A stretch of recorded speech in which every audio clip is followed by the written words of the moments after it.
Something's up in Dubai, you guys. I mean, I thought the real estate markets in Manhattan or Monaco or Palm Beach or Bel Air or Beverly Hills or Hong Kong were crazy, but Dubai is straight up on another level. From a penthouse that's being built that is literally larger than the White House to celebrities gobbling up properties all over the infamous man-made islands. Today, let's talk about all of the crazy news happening around the Dubai real estate market. First up, we have a yet-to-be built penthouse that just sold, and yes, this penthouse is not even built yet, and it just sold for $136 million. The tower is going to be built on the man-made islands called Palm Jumeirah. This is that palm tree-shaped batch of islands off the coast of Dubai that's full of luxury homes and hotels, which, by the way, how they built Palm Jumeirah could be kind of turned into an entire video all on its own. They didn't use steel or concrete here. It's actually built with 120 cubic meters of sand combined with over 7 million tons of rocks. But back to the penthouse that we're talking about today. It's going to be located in this property called Como Residences. This is just the website for the property. Since it's not built yet, there's not any photos of the residences yet. Over here it says that Como Residences will take the shape of an organic seashell rising towards the sky. And of course, a big selling point here is that you get to live in the heart of the Palm Jumeirah Island. This is a very, very high-class area to live for sure. And then this part's kind of confusing. So they're calling the tower like a vertical lake. So they're saying that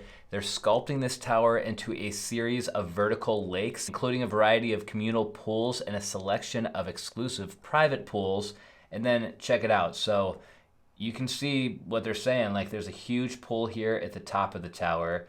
There's another little pool here, which is just probably one of the private pools that belongs to this suite right here. This is what the tower looks like from the bottom to the top. I guess it kind of looks like a seashell, I guess. And then over here on the left, there's a couple more swimming pools on the lower levels. The interior renderings are epic. Hard telling if this is for the $136 million penthouse or if these are just some random renderings, but here's a seating area or like a living room. And then this is probably the primary bedroom with obviously some amazing views. It's pretty cool to see the Burj Khalifa way there in the back. We got another one of the seating areas. The attention to detail in these units are going to be out of control. This one with a staircase actually kind of reminds me of that penthouse at the top of Central Park Tower in Manhattan. And then check out the views from this unit. I mean, it's seriously hard to imagine like waking up in the morning and just brewing a cup of coffee and like sitting on one of these couches and just looking out to this. Awesome. They say this tower is going to be 71 stories. It's going to stand 984 feet tall. But the craziest part is there's actually only going to be 76 total residences in here, and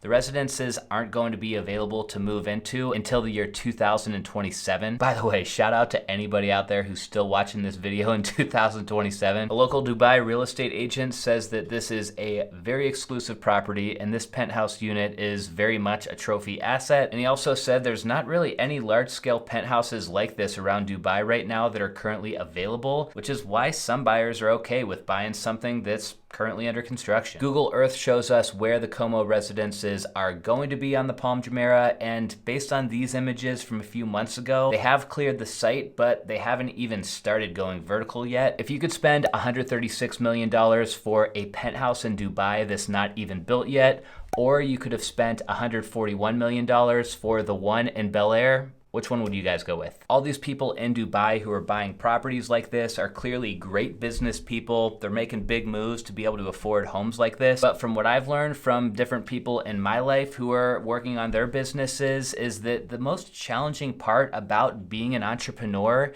is finding ways to grow your business. This is why I'm excited to talk to you about the sponsor of today's episode, Nextiva. See, most people run their businesses right off their personal cell phones, so personal calls and texts and business calls and texts sometimes get all mixed up. With Nextiva though, you can create several phone numbers that are actually in different area codes. If you're working hard in 2024 doing things like driving for dollars and getting on the phone more, Nextiva could help you to get more answers and close more deals. Through their service, you'll get unlimited calling, business texting, an auto attendant, voice analytics, and more. These features can make your business look as polished as a Fortune 500 company. With Nextiva, you can manage all of your conversations and engage with your team through one easy-to-use, powerful app called Nextiva One. This means no more switching back and forth between like a dozen different apps to get the job done. A lot of people are using Nextiva to grow their businesses in 2024, and Nextiva customers actually report up to a 50% cost savings on their phone bill after switching. Don't let your tools hold you back. Go to trynextiva.com/real estate report to talk to a specialist and get up to 50% off your plan. You can also find that link down in the description, and thank you to Nextiva for sponsoring this portion of today's episode. Next up, we have to look at this penthouse that, like I mentioned at the start of the video, is straight up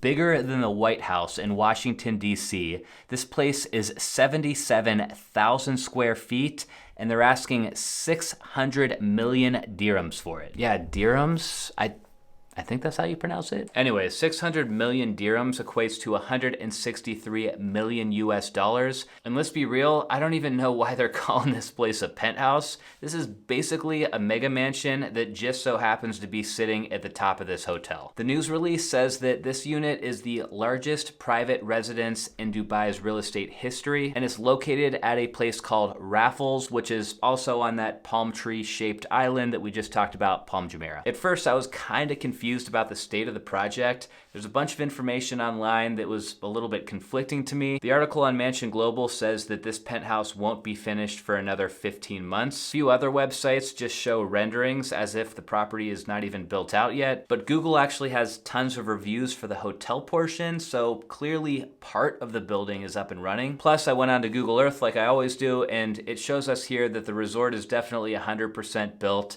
It's funny, there's actually an almost identical property right next door to the Raffles. So what I've concluded, and I think I'm right here, is that the developer built this whole property out just like we see it here in the background, but they left the apartment units just as shells, and that's what the point of this website is, to show us a bunch of renderings of what the apartments could look like if they finish building them and you were to buy one. Check it out. Here we got a few photos of the property. This is a close-up of what it looks like around the pool. Definitely looks like a resort. And then over here is that sort of famous photo that we looked at the start of the video. It's just such a wild looking place. I guess this is just a very limited edition collection of penthouses and villas. They don't say exactly how many, but we know that at least one of them is asking 163 million. Each one of the smaller villas range from 1,500 to 2,000 square meters, and they all have their own private spa and garage. That's nice. And I guess most of the penthouses get a little bit bigger than the villas. They go up to 2,500 square meters. That is except for the penthouse, which is 77,000 square feet. You never know for sure what you're looking at in these galleries. Like, is this a common area or is this inside of the penthouse? I don't know. Here's a little office nook, I guess. Now this looks like it's inside one of the units, which if it is, that would be incredible. Like, look at this glass railing. Of course, if you're living in a unit like this, you need a dining table that sits a bunch of people. You probably have a bunch of friends you want to come over and show off your place to. I don't know what's going on here. Also not sure what's going on here. Maybe that's an elevator. Here's what your living room might look like. It's really nice. The kitchen's interesting. I've always kind of liked it when they do this like big slab of wood that sits on top of the countertop. Just gives you a nice place to tuck in some bar stools and kind of breaks up the materials a little bit. Anyways, you guys get the point. It's nice finishes inside, and what's even better is that I'm guessing if you live here, you get all of the hotel amenities as well, so living in this place is pretty much going to be like you live at a hotel. The penthouse unit in this building obviously is going to be incredible, and with this being the largest residential property in all of Dubai, you know one of those oil billionaires is going to scoop this place up just so he has the bragging rights. Moving on to a commercial complex, the world's largest cantilever is in the process of being built in Dubai, and it's almost done.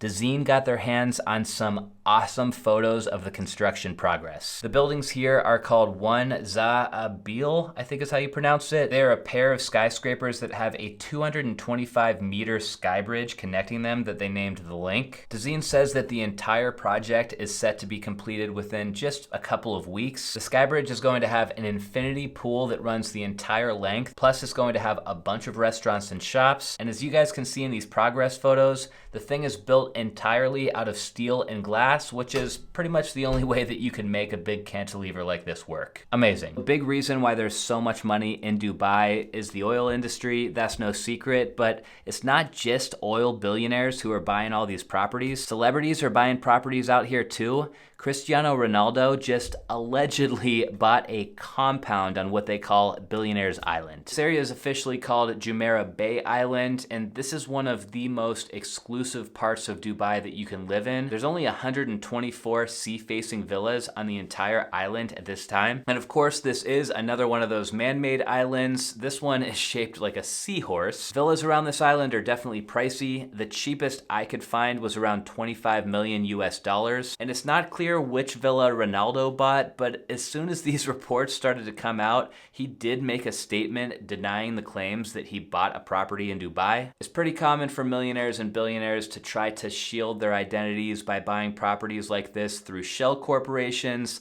so we'll probably never know for sure the details behind Ronaldo's buy, but he can definitely afford to live here. Ronaldo is not the only celebrity who's picking up property in Dubai. Other celebs like Giorgio Armani, Lindsay Lohan, Hilary Swank, Brad Pitt, and David and Victoria Beckham also have places out here. Not surprising considering this region has made for such a good investment. Let's get into that next. So yeah, real estate prices in Dubai are off the charts the past couple of years, but what's even more surprising is that they're actually expected to continue to go up. They're projecting prices will go up another 5 to 10% this year. CNBC reported that property prices have skyrocketed 225% since their pandemic low that they hit in the third quarter of 2020. 225%. That means that if you bought a property for $1 million just 3 years ago, that same property would be worth $2.25 million today. As the last report I could find, Dubai has had the highest 12-month increase in property prices compared to anywhere else in the world at a 48.8% increase. The runner-up was Tokyo. They still had property prices go up 26.2% over the same period,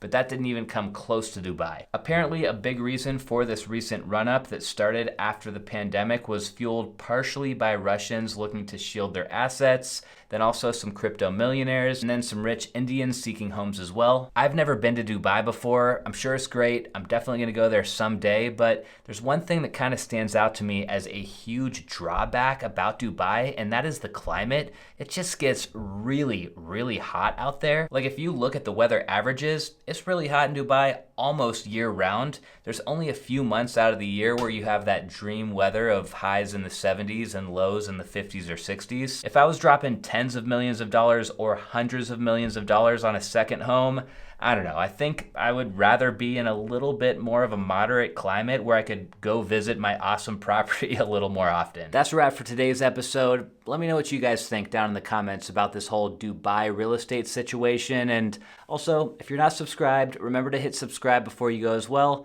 I'll see you next time.